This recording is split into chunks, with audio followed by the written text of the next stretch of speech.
Hello and welcome to the live stream. Today we're talking about Zoom resolution and specifically using Zoom with virtual cameras. This is something that has come up time and time again. If you are in the Ecamm Live community, people are always asking about how they can basically improve their resolution in Zoom. And there is a sort of fix for this, but I'm going to go a bit further today because there are, even if you do some of these fixes, there are still some potential issues that can cause your or potential reasons rather that you can see your resolution drop slightly on Zoom calls. So that's what we're going to be talking about today. This is a kind of follow-up to the Ecamm Advanced series that I did over on the Ecamm Live channel, and I've left a link to that in the description. And in fact, this came up in the Q&A session that we did as part of that. Somebody was asking about, I've done all of these different steps, and yet I'm still finding these resolution issues in Zoom. So basically today we're going to go through how to get Zoom set up to use the virtual camera, but then also talk about these steps and the requirements that you need to have in order to get that higher resolution. So there is a PDF that accompanies this, so you can find that linked in the description and also in the chat. This basically goes through all of the Zoom settings, whether or not actually you're using a virtual camera, but it was initially intended as using a virtual camera, but it will tell you how to get things set up so that you get a better resolution in Zoom and then also better audio quality as well. So it's audio, as it says, Zoom audio and video settings, a step-by-step guide. So let's go through the sort of the issue first of all, shall we? First of all, a few hellos. Hi, Dina. Hello, Keely as well. And hi, Michael. Great to see you here. A new face in the chat. So yeah, we'll go through the different steps that you can take to improve your Zoom. And then, yeah, there's a few caveats with it as well. So first of all, what is the problem then? Well, if you are using a virtual camera, or even if you're using a real camera actually on Zoom, Zoom is treating your camera feed slightly different to it treats a screen share. So if you do a screen share in Zoom, you may see that you get really good resolution. And the reason for that is, and don't shoot the messenger, this is just Zoom's sort of approach to this.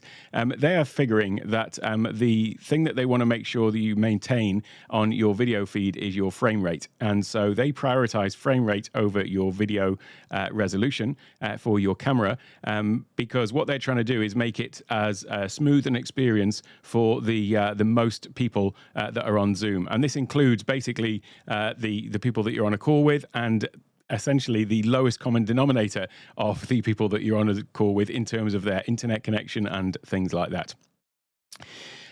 So when you use something like the Ecamm Live virtual camera going into Zoom, then you're essentially basically Zoom is just seeing that as a camera. Now, where this can cause issues is if you are doing things like screen sharing in Ecamm, so you've set up some scenes in Ecamm or OBS or any other virtual camera software where you are sharing a portion of the screen, or maybe you're bringing some slides into your presentation, into your Ecamm production, I should say, and then that is then going into Zoom. Because if you find that Zoom is then deciding to drop your resolution down, then what that's going to result in is far from it being a great experience, it's going to be a poor experience because the resolution of your slides is now dropped as well. And whilst your camera resolution may not be super critical, it is super critical if you're sharing information on the screen that you want people to see. Now, there was for a long time the recommended workaround for this in the Ecamm community was to basically use the screen sharing function in Zoom, but to share your Ecamm output. And there is two ways that you could do that. First of all, you could have Ecamm running on a separate monitor, so you have the monitor output on Ecamm. Maybe if I just quickly show you this, if you have the monitor output on Ecamm, which is in the output menu. And then you've got in here monitor output. I can't see it on my teleprompter. It's up here somewhere. So you can basically send your feed to a monitor, and then in Zoom you could share that monitor. Then they also have here something called the sharing window.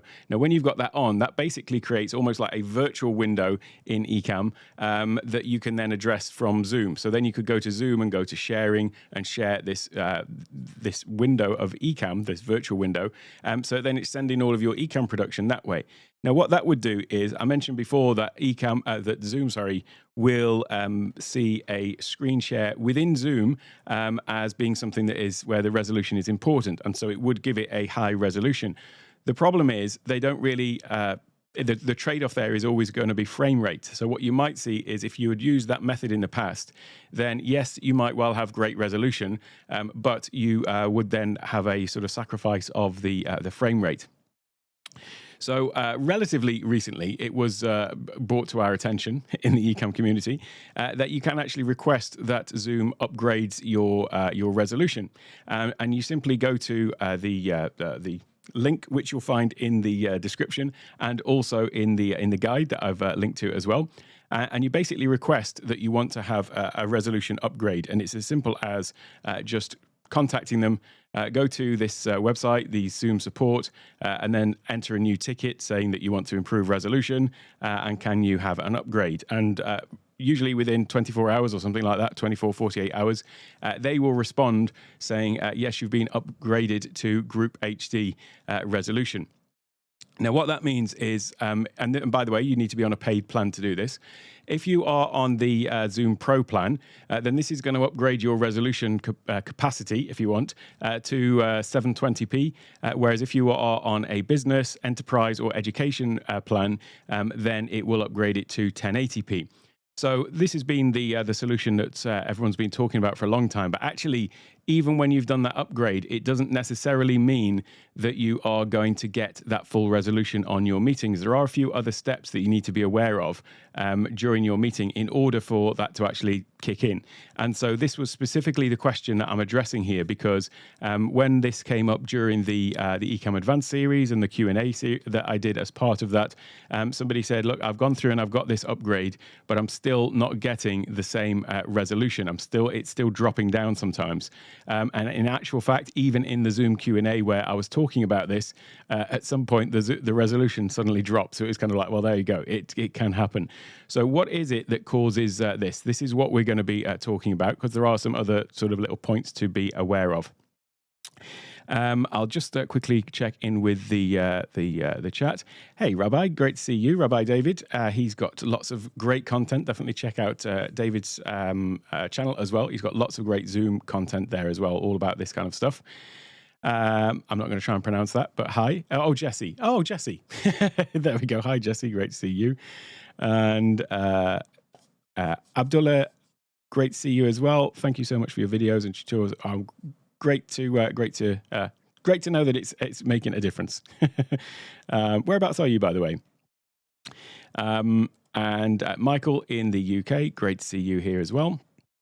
Where's my little thing not working? Great to see you. Zoom has no consideration for 70. Yeah, it certainly doesn't. There needs to be a little bit more work on that one. The Zoom support ticket worked like a charm. They upgraded to 720 within an hour. I would like to get 1080p though.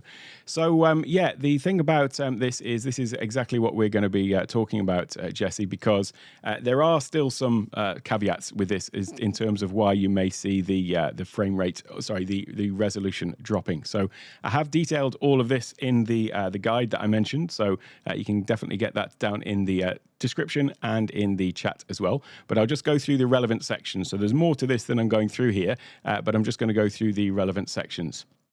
So in here, it tells you about how to get that resolution upgrade.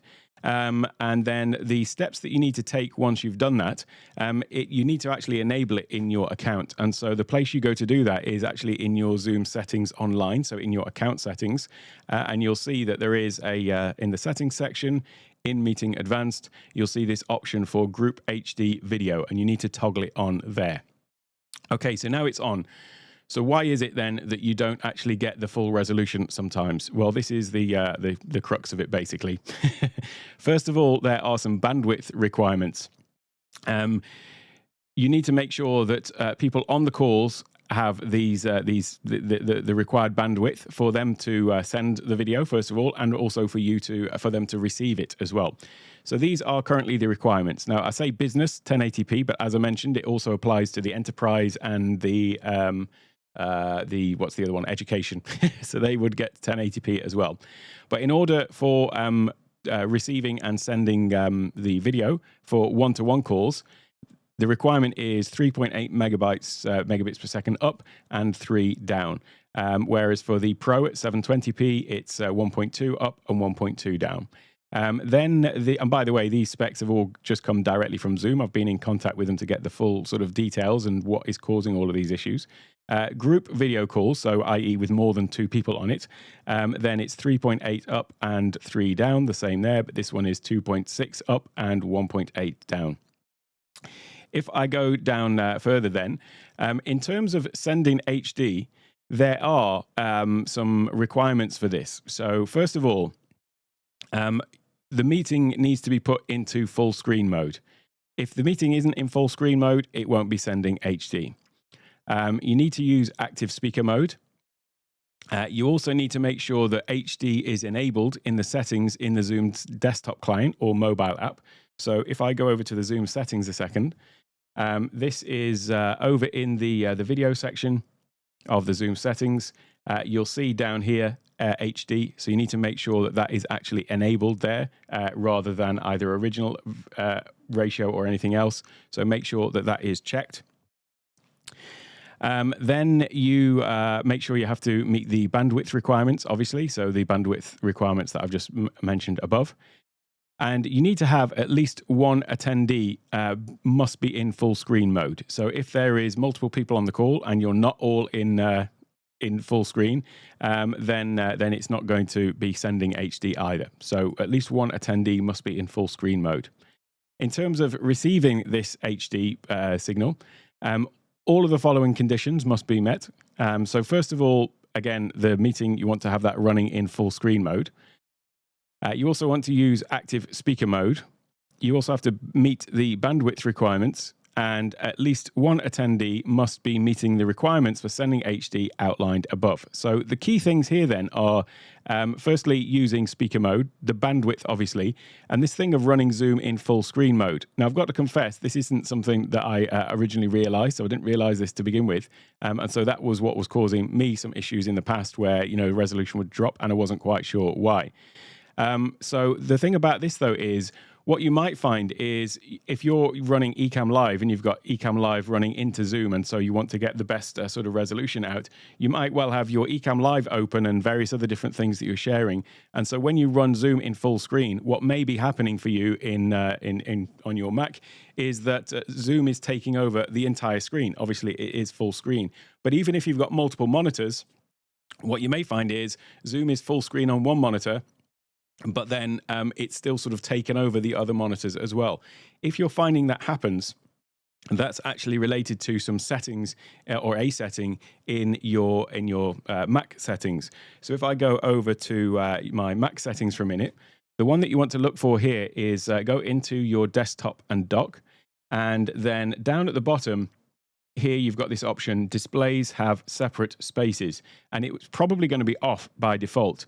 Now, spaces is this thing that you've got in the Mac where basically, let's say you've just got one screen for the sake of argument, then spaces basically is this thing of having multiple desktops on a single screen where you can, if you open things up in full screen mode, for example, then it will open it up, but you've still got this other space, which is your original desktop, that there's usually a hotkey that you can switch back to it, or you can have just multiple desktops with multiple apps on, and so that is called spaces.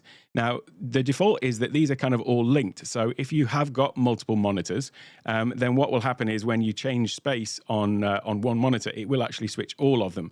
And so when you have that active, and then you take Zoom into full screen, it is going to take over all of your monitors. So you actually have to change that functionality to say displays have a separate space. What that means is you can switch space on one monitor without it affecting another. And that also means that you can drag Zoom onto the monitor where you want it, and then you can make it full screen, and it's not going to have any impact on the other monitors.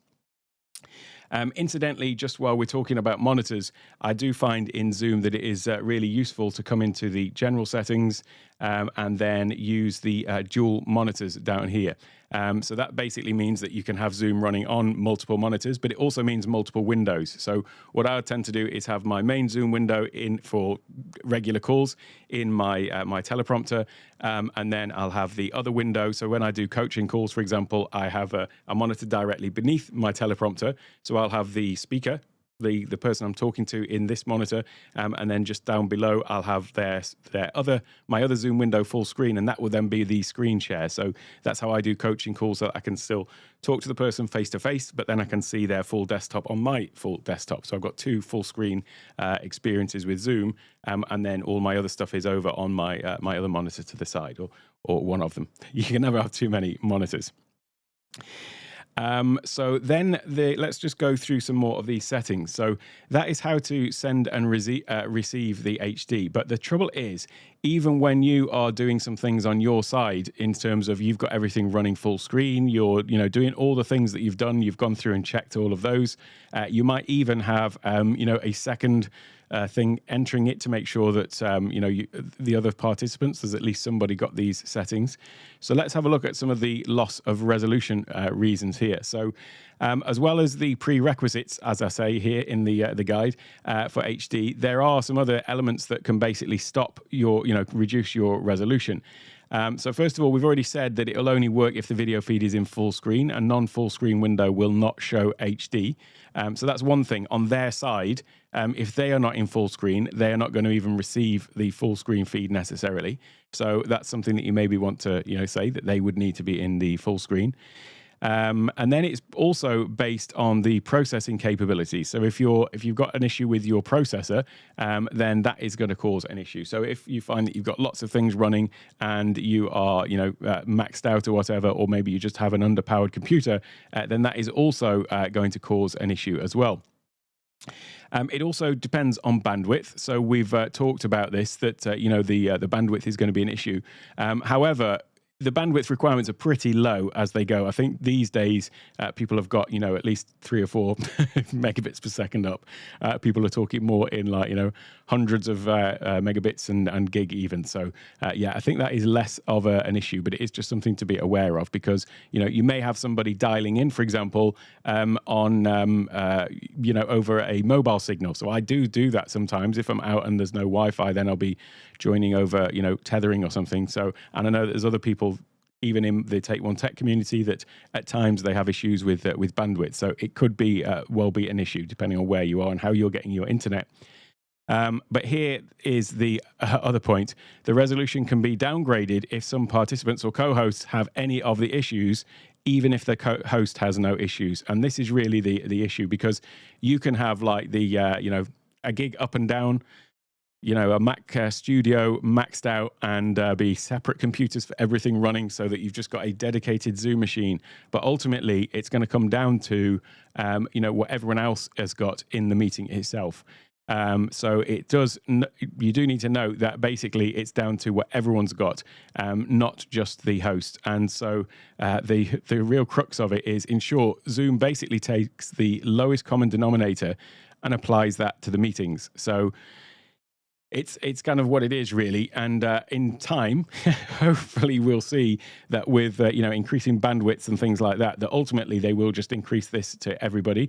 What they're doing, though, is they're trying to make the best. I mean, just to put think from the other point of view, they're trying to make the best possible experience for everyone. And as people who are using virtual cameras into Zoom, although this is becoming more and more popular now, we are still in the vast majority. If you've been in any Zoom meetings, you'll know that most people are basically putting zero effort into their Zoom setup. And by the way, if you want to level up your Zoom setup and everything else as well, then definitely check out the Take One Tech Academy. Look at that for a segue.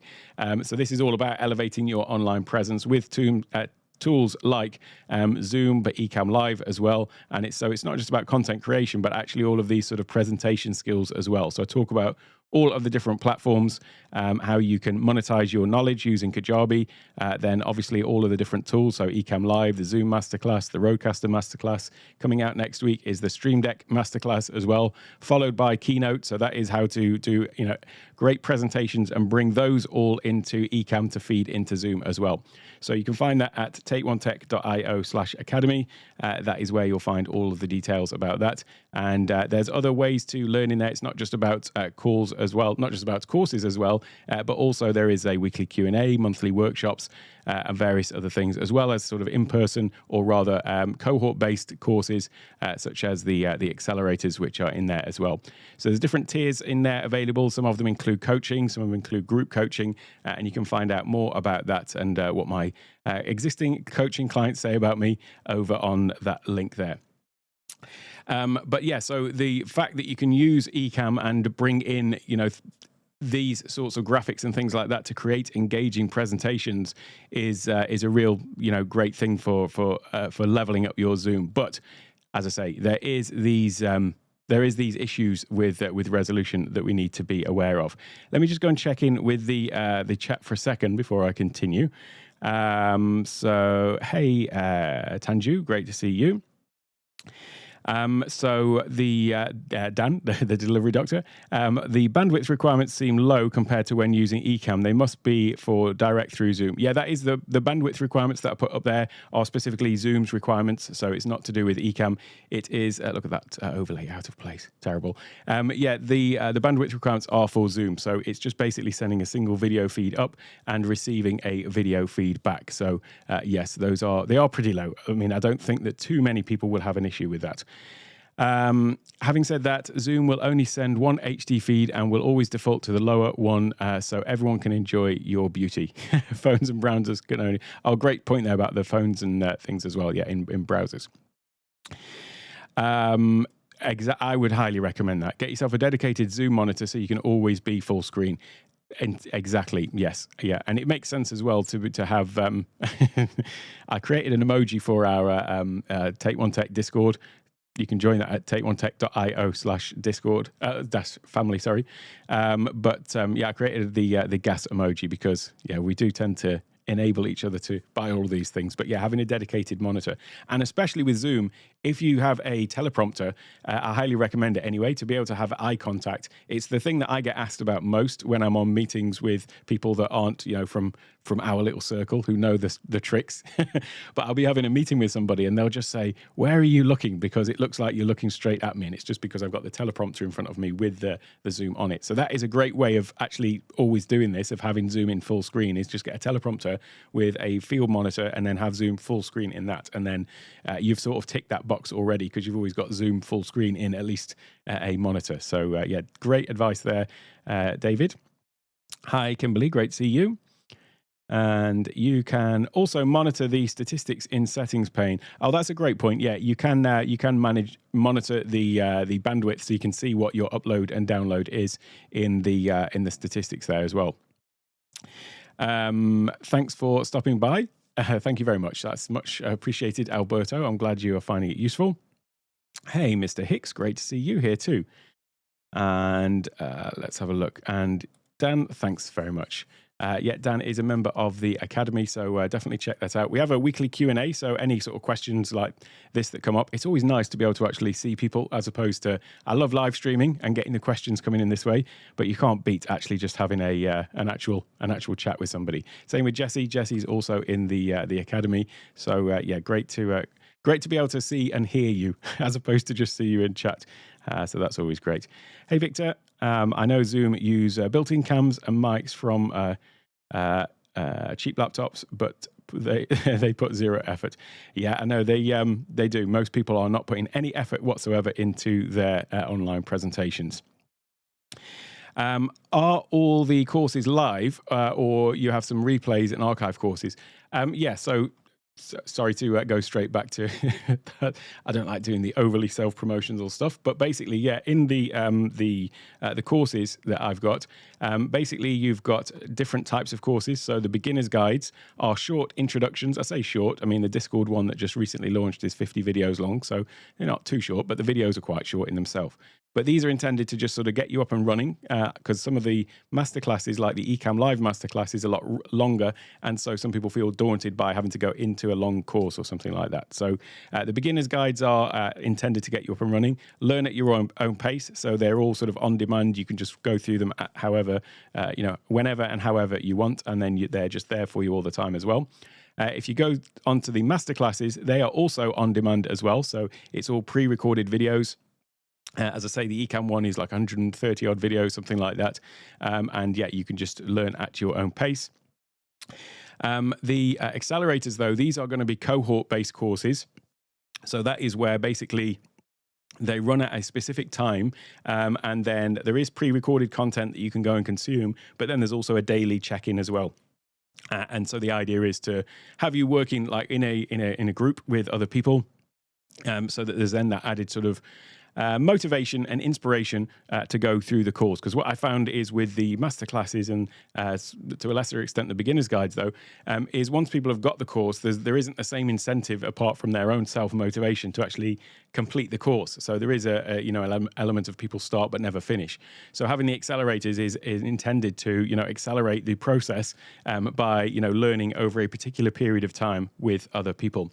But then there's also, as I say, these weekly Q&As, and there's replays available for that as well as group coaching sessions and monthly in-person events. So I've got different tiers available that you can check out on the website.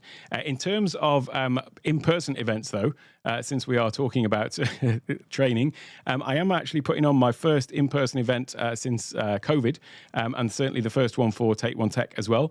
So this is going to be in Dallas in October, the Digital Stage Revolution, and this is all about basically the sorts of things that we're talking. The fact that we can now do with relative ease from the comfort of our homes or home studios. You can deliver really amazingly high quality productions into Zoom, also onto YouTube and other platforms like that, creating digital courses as well. So it covers all of this kind of stuff. It's this ability that all of the things that we used to do in person, we can now do sort of virtually in the digital stage. And the irony is that I'm doing this as an in-person event on an actual stage. But if you want to register your interest for that, there will be limited places available. So I'm just finalizing some of the details. But if you want to check that out, you can find the link down in the description, and I'll also just drop it into the chat as well. So that will be October the 7th to the 10th in Dallas, Texas.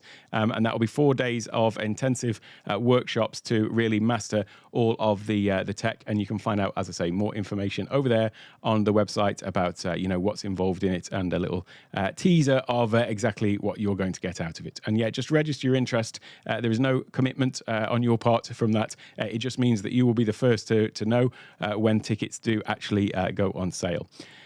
So yeah, apart from all of the online courses, if you are interested in the in-person sort of stuff and a really intensive experience, then that's one to check out. And incidentally, I do find that in the academy, so there's different levels there where people have one-to-one ongoing coaching, and some people do just come to me and say, you know what, I'm done with courses. I just want you to tell me how to do what I need to know for my particular use case.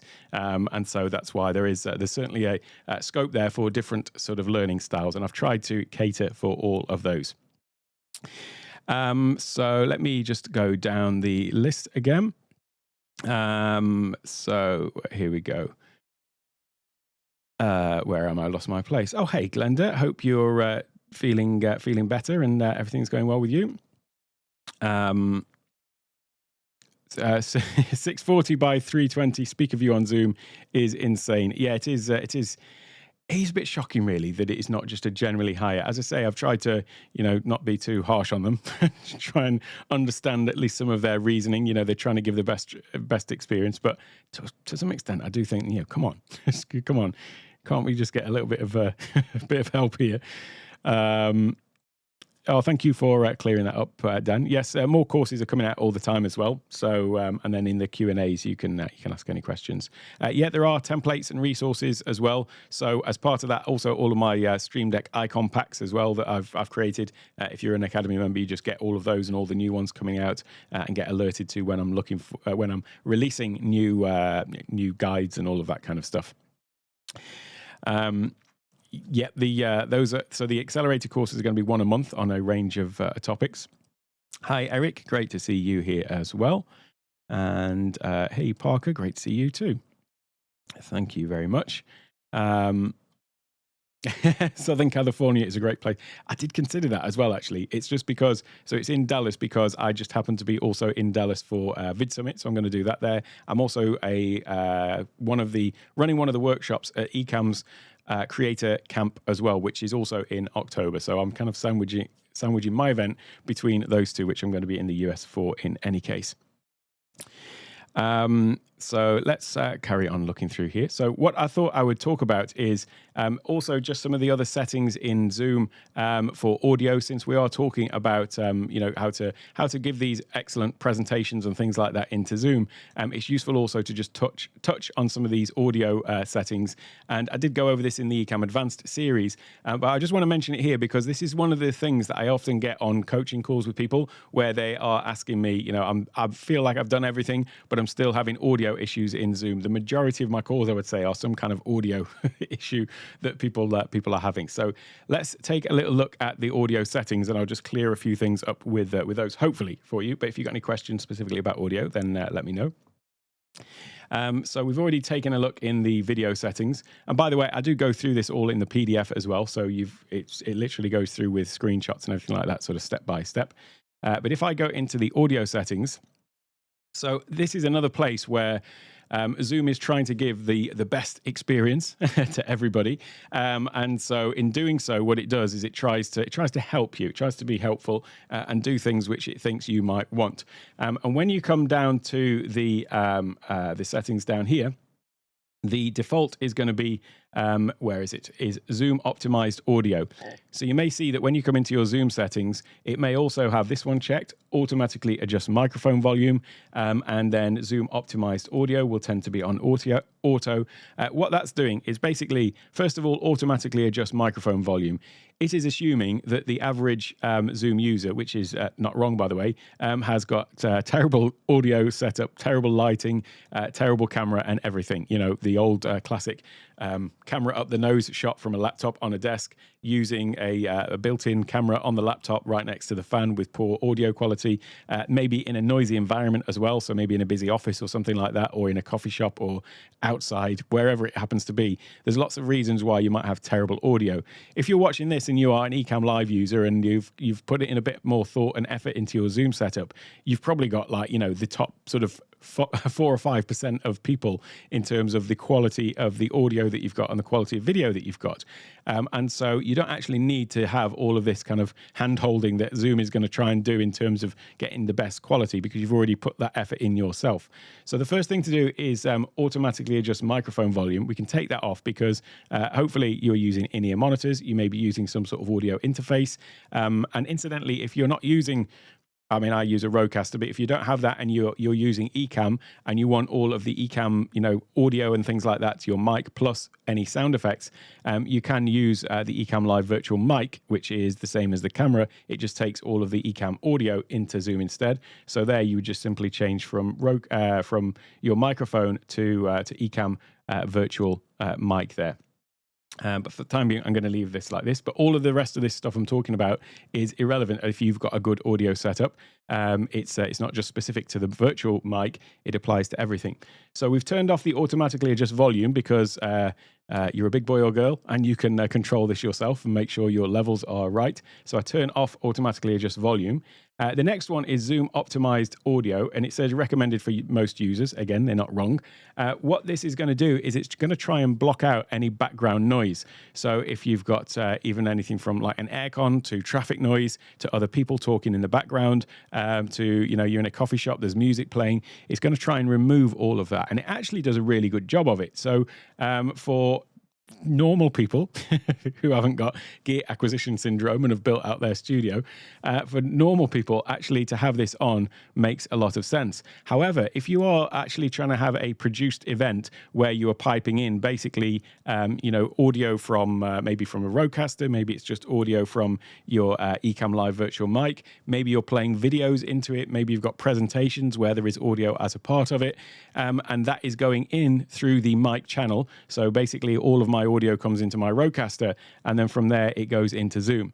Well, if you have this setting left on, Zoom doesn't really know that you want all of that stuff in there, because Zoom is just hearing it all, and Zoom thinks that, that's a load of background noise that's going on behind their voice. So let's just remove all of that stuff. So this is a common problem that I hear people telling me that, I've got everything set up, but they can't hear my music. And it's usually because this option here is still checked.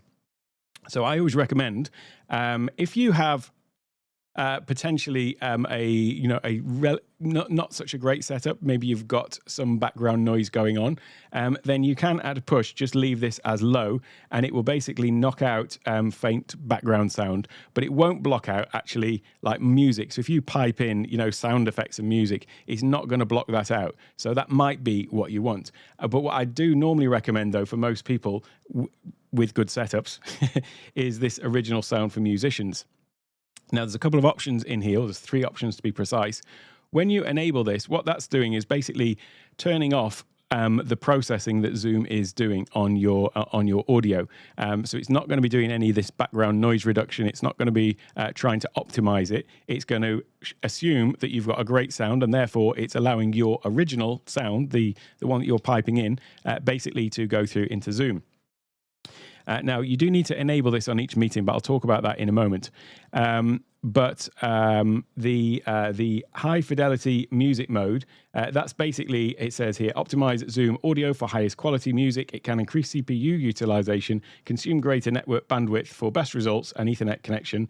Not Wi-Fi is strongly recommended. I thought I'd just read that with their disclaimer. Actually, in terms of bandwidth, we talked before about bandwidth for high definition video. When it comes to the addition that is being added for high fidelity music, it's pretty minimal. So I don't think you need to necessarily see that and think, oh, is it going to suddenly start using, a massive amount of bandwidth? It's not like you're going to suddenly need to go from, 3 megabits up to 100 or something like that. So you'll probably find you won't have any issue. So I turn that on because basically that's just going to give the exact quality that's coming out of the, the Rodecaster or thereabouts. And that's what it's going to put into the Zoom call. Now, echo cancellation is if you are using speakers. So you've got monitors. You can still have the original sound on, but if you're somebody who uses monitors, and I always say, it's best to use in-ear monitors rather than having external speakers, that the audio from Zoom is coming out of the speakers and potentially going back into the microphone. But sometimes people can't wear these all day. I've spoken to countless people who say, you know what, I just don't feel comfortable with earphones in when I'm on, consultation calls for, 8 or 10 hours a day. It's just not workable, or they're running long workshops. They don't feel comfortable wearing headphones. I get it. So if you don't feel comfortable wearing headphones and you feel that you do want to have it on, the audio from Zoom coming out of your speakers, you can still take advantage of the high fidelity music mode and the original sound, but just check this one. So it does do that echo cancellation. I know if Doc was here, he'd say it's not echo, it's slapback. But anyway, let's call it what everyone else calls it, echo cancellation. You can reduce that though or turn that on there. If you are wearing monitors, there is absolutely no need to have that one on. I'll tell you another little thing that I've seen this 5 times now in a space of maybe a couple of months. People have booked calls. They've said, I've gone through and I've done all of these different things, but the people in Zoom are saying that they are still hearing a faint echo or a faint slapback. So they're wearing monitors. They don't have this one checked because they don't need to have it checked because they're wearing headphones, they think. But then they're still getting this audio coming through, and they've been through all the settings, they've done all the troubleshooting steps, and they just can't get why it's happening.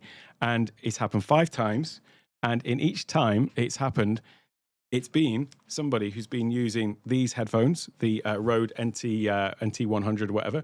Now, I don't wear these on Zoom calls because I think it just puts up like a barrier between you and who you're talking to.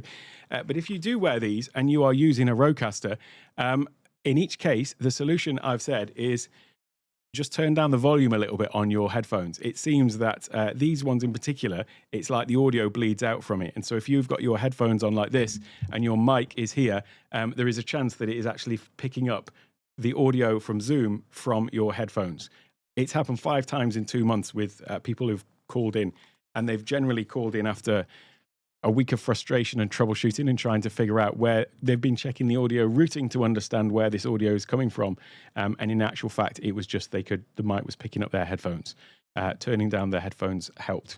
So I only mention that just because, as I say, people have paid for consultations with me where that was the solution. So maybe you can save yourself some frustration there if that has happened to you.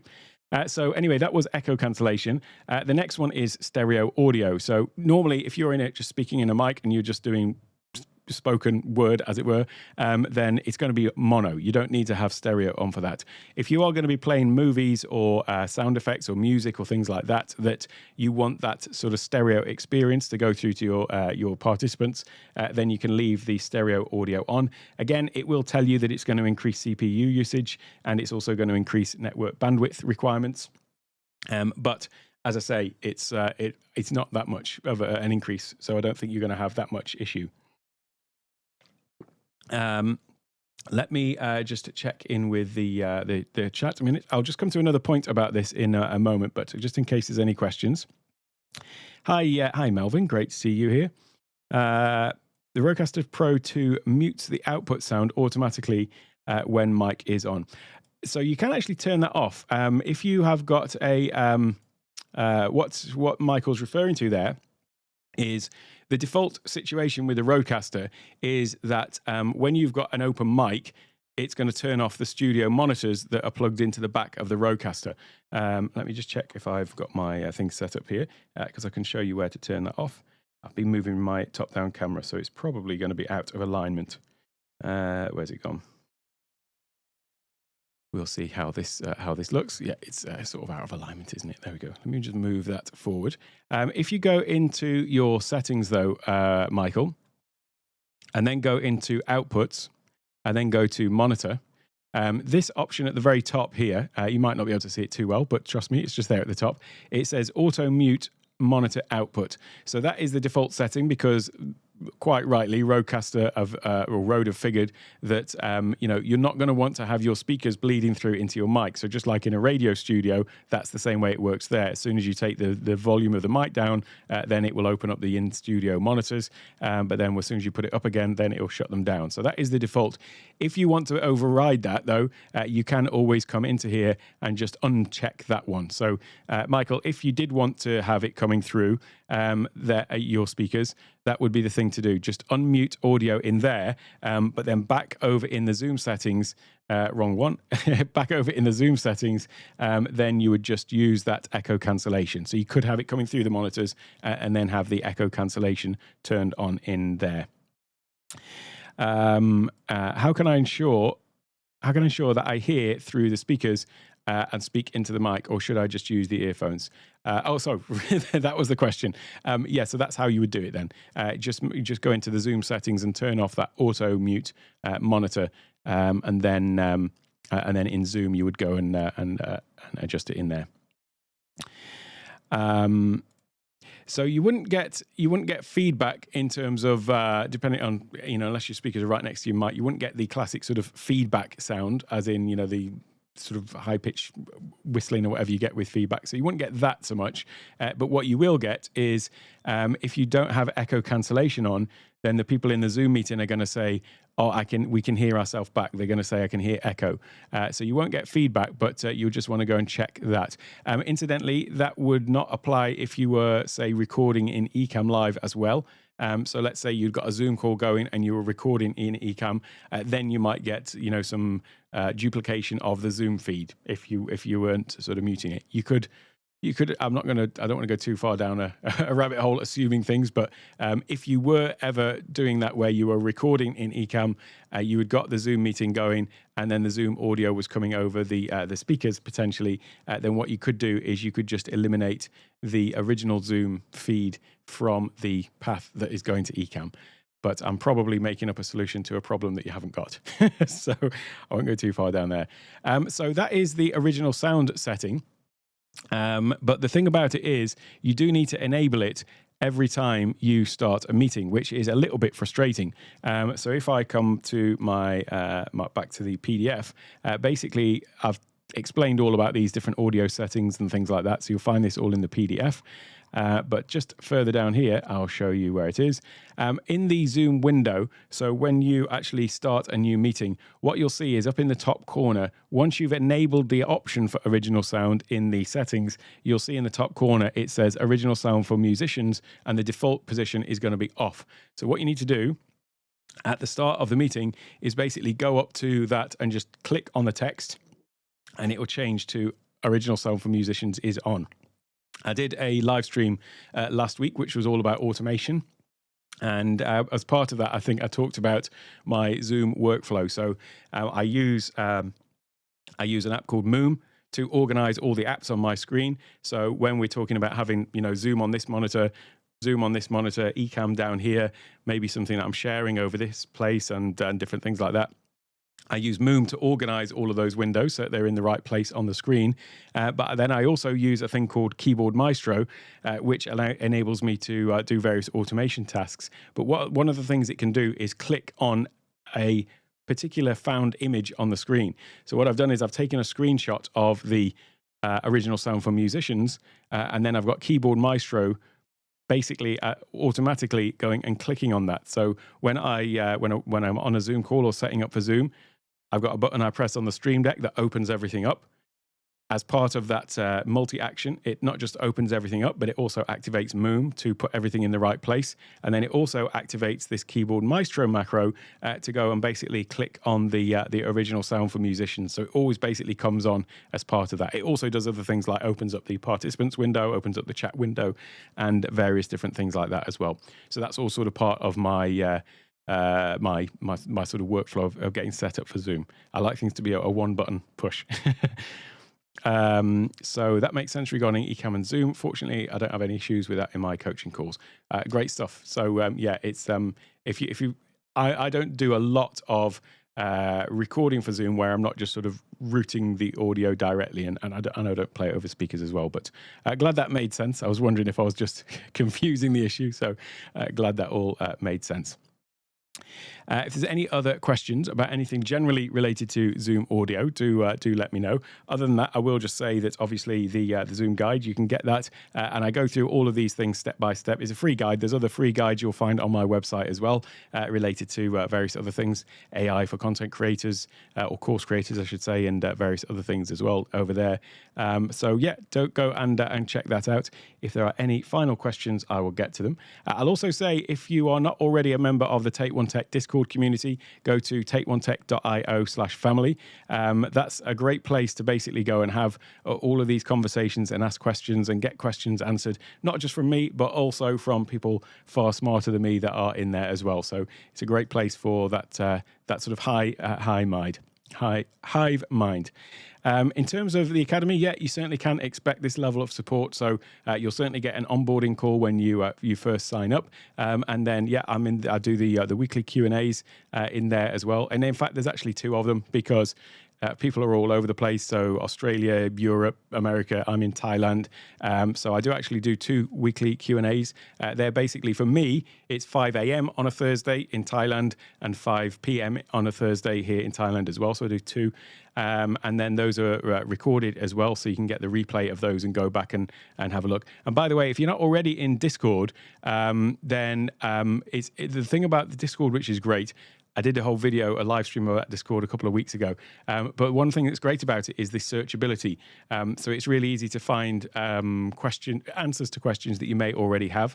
But because what I'm doing with the Q&As is I'm actually putting all the topics that were covered as well. So it means that when you search in Discord, you may well find that it's been answered in one of the weekly Q&As, and then you can go and watch the replay of that to find the information that way. But yeah, certainly I'm all about the support, and the motivation for creating the Academy is essentially just to get you the results that you're looking to give, and that's my motivation behind it. And yeah, that's where I'm coming from in terms of why I'm doing all of this. So thank you, Glenda, for the kind words. And thanks, Rich, for dropping in the link, and hello again. So let's have a look at this. Does your new field monitor provide the full screen viewing on your teleprompter using Zoom or Ecamm? So right now, I've got my Ecamm output on it. If I'm doing a Zoom workshop or a Zoom webinar or something like that, I'll tend to have my Ecamm output on my teleprompter. But then if I'm on a Zoom coaching call or anything else, I will, let me just get some of this stuff off the screen, sorry. Then I will tend to have the Zoom main window on my teleprompter, which will be the person I'm talking to, and then I'll have the second Zoom window will be down on my thing. And maybe I can just show you what my setup looks like, just so that this makes a bit more sense. So my main monitor is over here, is a 43-inch Philips monitor. So that's where I kind of sit to work. But when I'm live streaming or doing coaching calls, then I kind of like turn just over to here. So I've got my Rodecaster. This is a 12-inch, 12.5-inch field monitor. So the Lilliput is just down here. And so that's what I'm looking into. And then just below that, I've got a portable monitor, which is technically, it's not 4K, I think it's 2K, if that's the thing. But that is the monitor that I have here. So right now on the live stream, I've got my my chat. So that's where I'm looking at all the chat and stuff like that.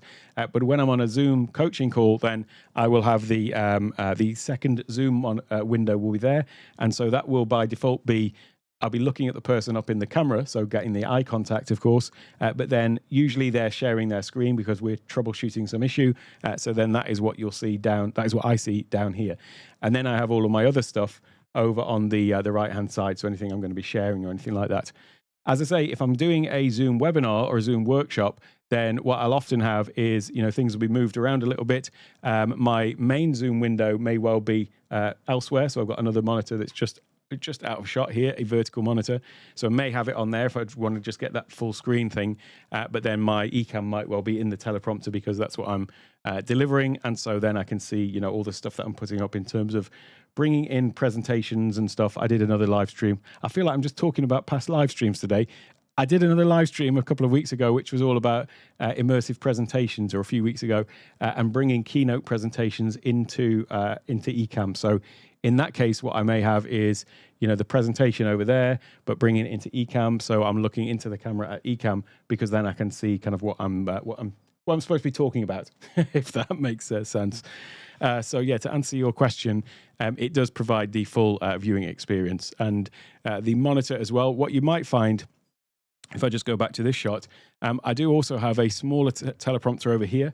So this is a Lilliput A7, and that's the one that I was using for a long time, but I found with the smaller teleprompter, the 7-inch, it was a little bit too small for the Zoom interface. So it felt like when I was just talking one-to-one with somebody, it was fine. I'd still got the eye contact. I could still see the person in it okay. But when I was doing anything where I'd got like the gallery view, it becomes, when you've got more than a 4x4 matrix in there, then the people start looking really small. Whereas with this one, actually, it's really easy to see, even if I'm on a meeting, well, like a full meeting with, 25 or 49 people, it's probably a bit too many, but in terms of seeing it on here, but basically I can still see people's faces. They're not just like dots on the screen. So it's definitely, and I'm just saying that because I know that you are in the process of evaluating monitors and that, it's definitely worth considering, the slightly larger size if you can stretch to it, just because it does come into its own when you're trying to do stuff on the screen, specifically with the interface. Now, what I did with the 7-inch monitor, because technically it's a 7-inch 4K monitor, well, if you get a 4K resolution and shrink that down to 7 inches, it basically means the little touch targets or click targets with your mouse are like tiny, tiny little dots. So what I found was actually changing the resolution of that little 4K monitor, changing it down to 720 or even lower, basically meant that the people are still going to look the same. And yes, technically they are at a lower resolution, but because it's just a tiny little thing further away, it's still actually, to your eyes, it's a higher resolution than a 4K display right in front of you.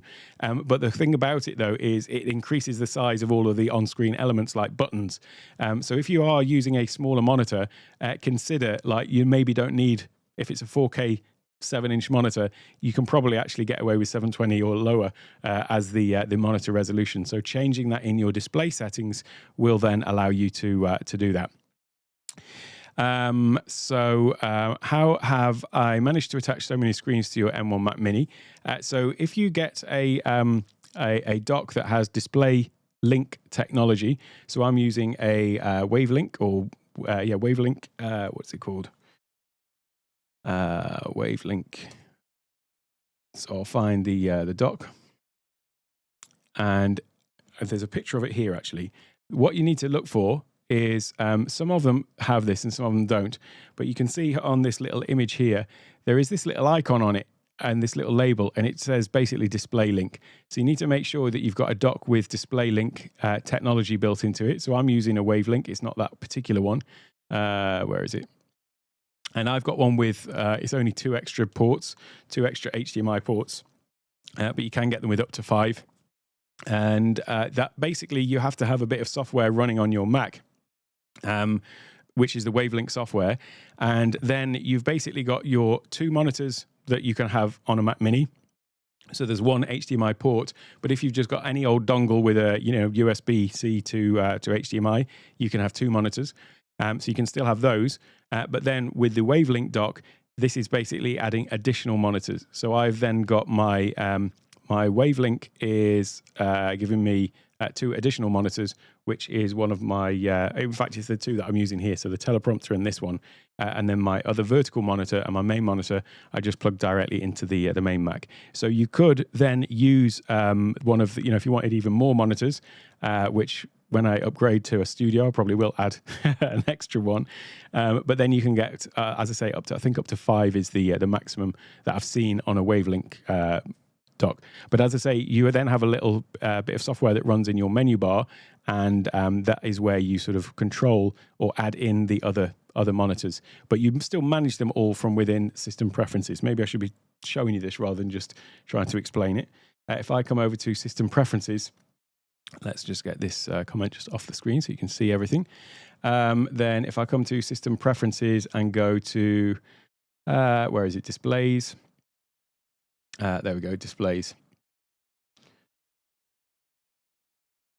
So you can see, there's basically multiple monitors. So I think it is these 2 here, this Philips one here and this vertical one. Those are both basically connected directly to the Mac. But then these 2 here are connected to the Wavelink. But you've still got the same controls. It's just that they're coming in via a slightly different route. So that is that question. The 10-inch is great.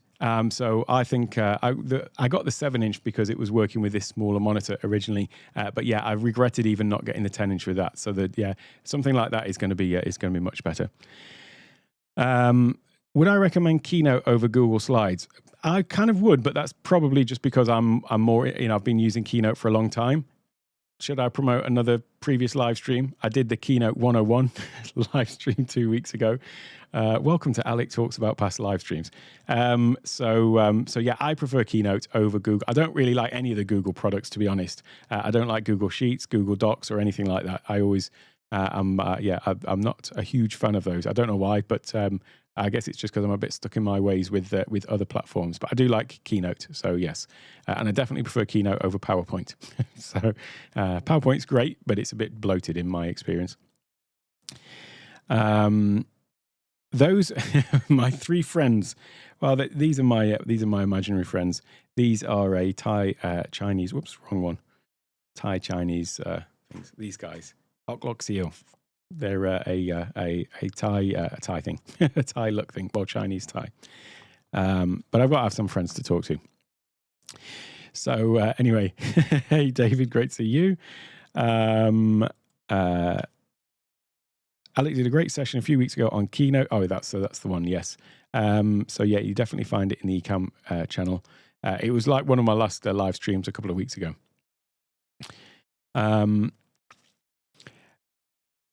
No, so this is the point, Jesse, is you are limited to 2 displays plugged directly into the Mac. So that's the limit. So I have still got my 2 displays plugged into the Mac directly. So, well, one of them over HDMI, one of them just with a little dongle.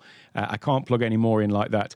But the display link is the thing that allows you to then have more displays because you're actually bringing them in over using the display link software. So you can add, I think you can add more than 5 technically, but I've only ever seen a Wavelink dock with 5 before.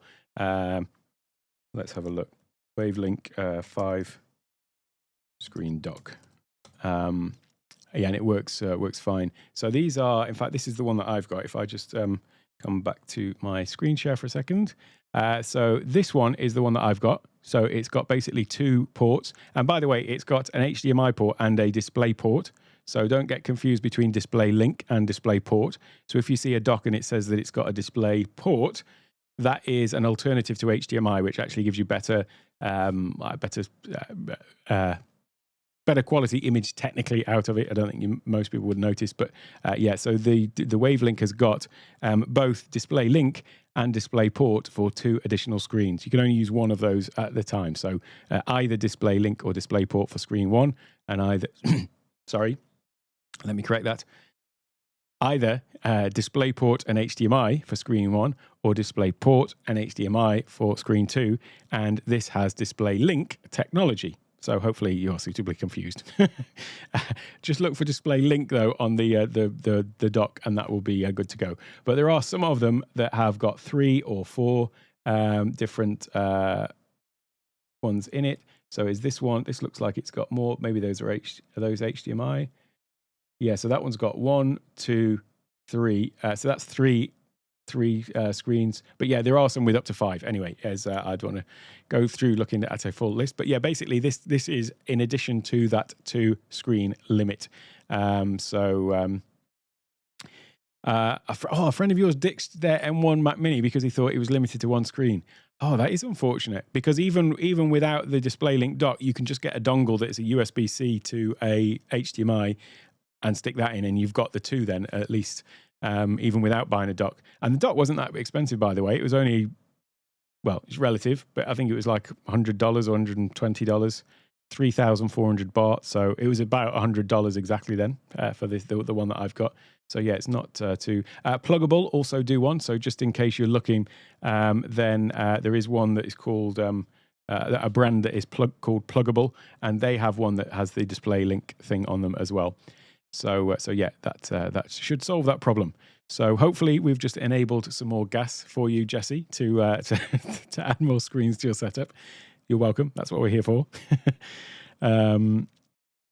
Any other questions, Zoom or studio related? Happy to take those. Otherwise, if there is nothing else, then I will wrap it up here. But just to say that, yeah, you can get that guide. Just check out the links in the description. And yeah, I've mentioned a lot of live streams. I'll probably have to just go and post those in the description as well. But otherwise, just go over to takeonetech.io. Take One Tech on YouTube, and subscribe if you aren't already, and then go and check out the recent live streams. You'll see the past 5 live streams that I've done, I've basically referenced in the past 20 minutes. So yeah.